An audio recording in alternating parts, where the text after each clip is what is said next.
Hello from EB Expo in Sydney in 2013. I'm here with Eric, creative director of Batman Arkham Origins. How you going? I'm doing all right. How are you? I'm pretty good, thank you. So Arkham Origins, what was the why was the choice made to do an origin story rather than like maybe a sequel or like a side story or something like that? Well, we really wanted to add something new to the Arkham franchise.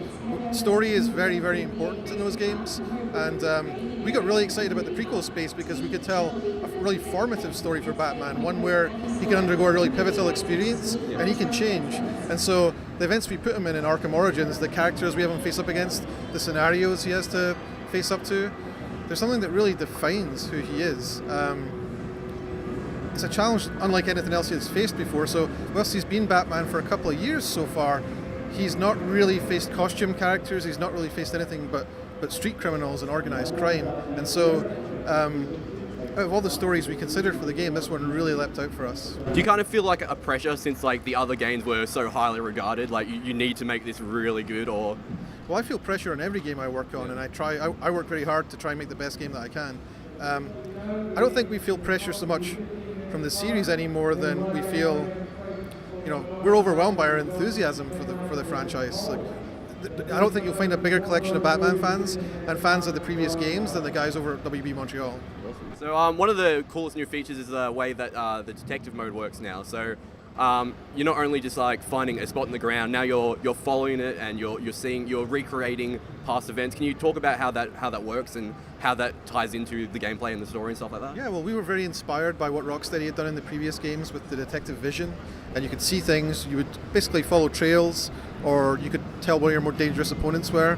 But what we wanted to do was we wanted to use that same technology, the detective vision, to tell a story. So the idea was to show the villains at home, right? We get to see what they do, but you're there in the aftermath. You're there after something terrible has happened, and you can't stop it, but you can figure out who's behind it. And we get to see just how dangerous Gotham's villains are. So we get to see killings, we get to see thefts, we get to see very traumatic things that have happened in Gotham. Some cases enormously destructive, in some cases a little bit more intimate and personal and scary. But we get to see just what these guys are capable of by reconstructing the crime scenes. So when Batman scans some evidence, what happens is the sensors in the cowl pick up the evidence that he's scanning, and in the Batcomputer back at the Batcave creates a simulation of what deposited that evidence. So we're visualizing the crime scene, first of all in reverse, as we're seeing what deposited that evidence, and then when we collect it all, we get to see the whole crime scene play from back to front. So what kind of gadgets will it be using? Will it be using like gadgets that he's had before? Is it going to be like, kind of less high-tech stuff that's still being refined in his character or something, or like how's he going to get around, like what gadgets he's going to use and stuff like that? Well, we're not rewinding back to a time where he's using like a swing line or a rope or anything like that. We think gameplay comes first.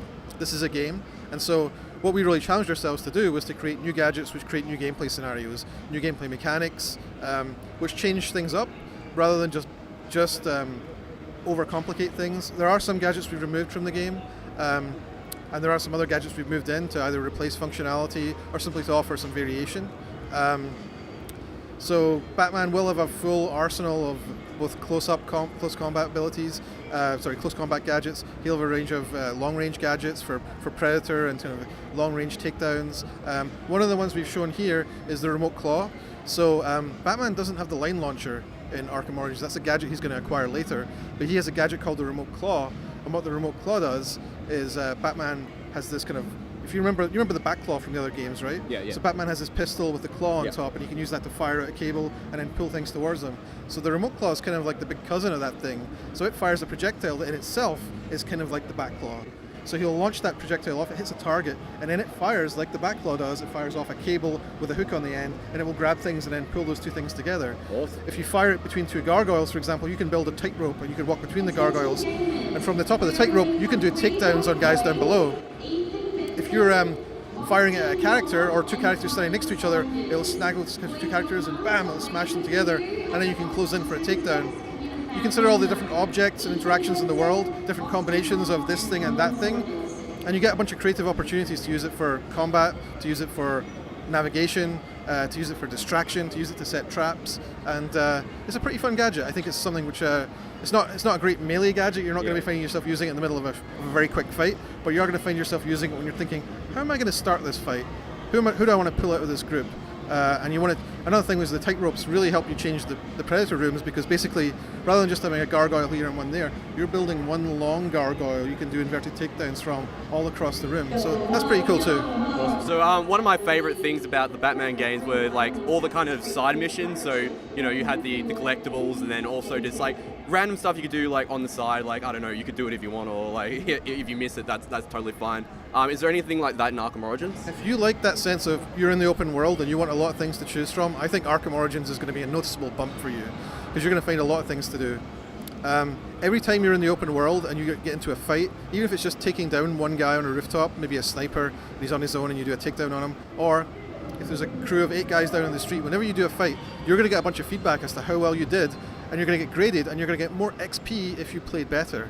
So the idea is, with that feedback, we're going to make players better at the game. We're going to let them know what they're doing that's right. We're going to let them know when they did it right.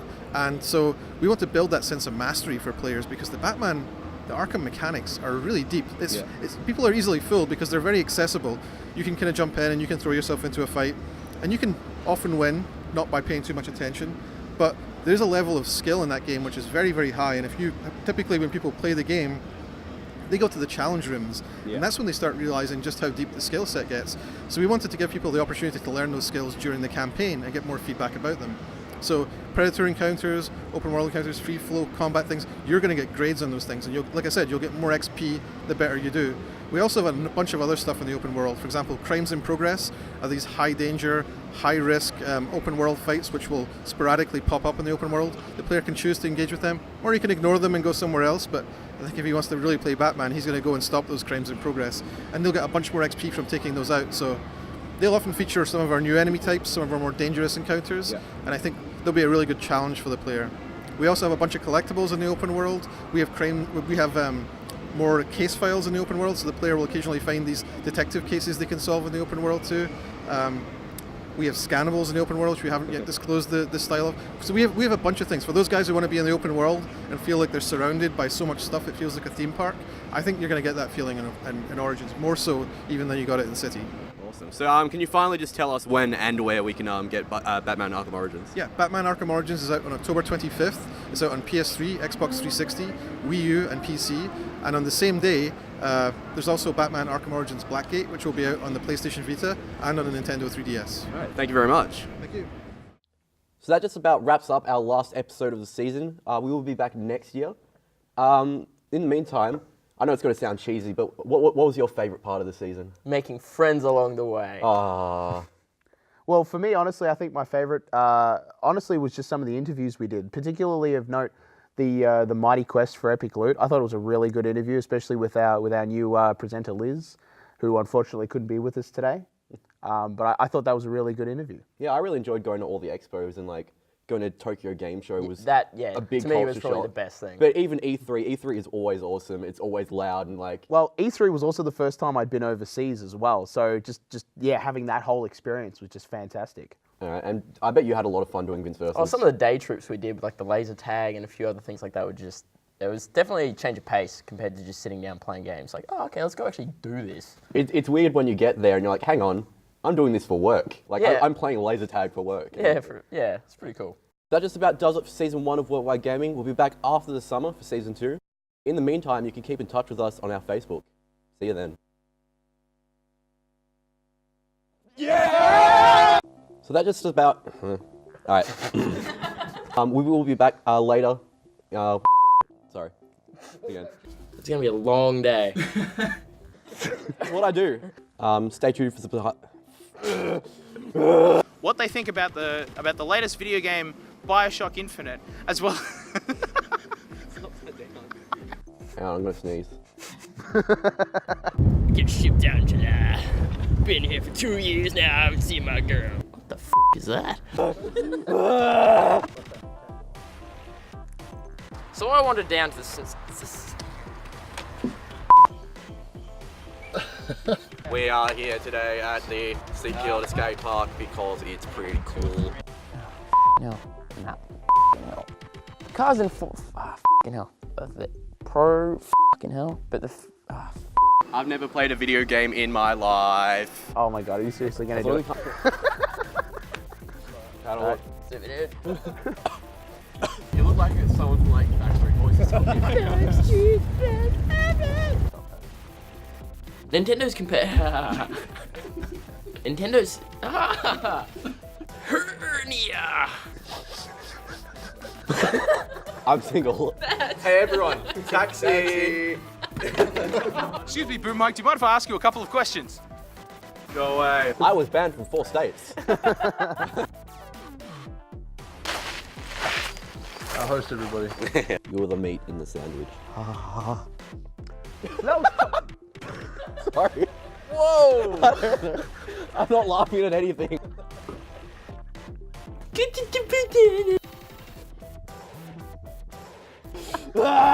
Vince, you pulled like 5 different poses there. Hello world, this is me. Life should be fun for everyone. Wait, Why do I know that? Isn't that It's Saddle Club. yeah. Yeah. Oh. No. Console entitled the Nintendo. Not drivable. It was not drivable. Drivable? Ugh. You know, one day you're gonna have a seizure and no one's gonna know.